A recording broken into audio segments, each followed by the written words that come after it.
In this video, I will show you how to set up the oxygen control by using a solenoid valve.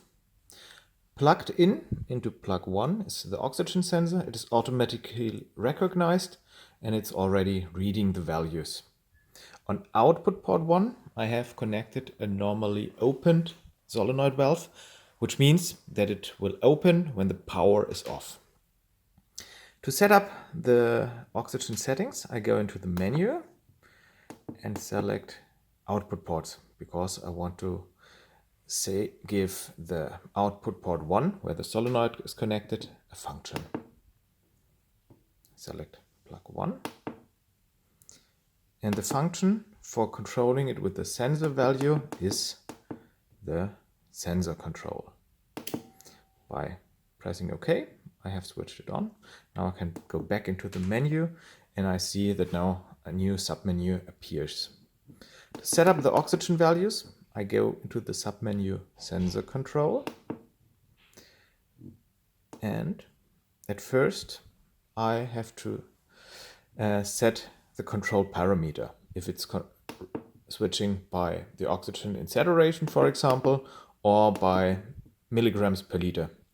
I choose here milligrams per liter. Going back.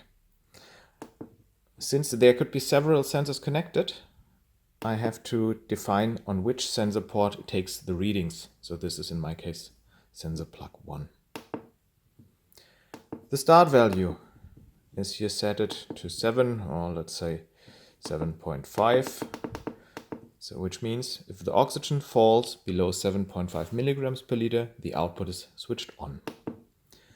Then the oxygen is increasing and it shall stop adding oxygen when it reaches, let's say, 8 milligrams per liter. That's it for the oxygen thresholds, but we need to select which type of solenoid valve is connected. Therefore, I go back in the menu so that I'm still here at plug 1, and I go a little bit down to the output signal. There we have the polarity. And this defines if it's a normally closed solenoid, which opens when there is power on. This would be high active. Or the opposite, if it is always open and just if the power is there, it closes. This is low active. And this we have here. It is set it. So that's it.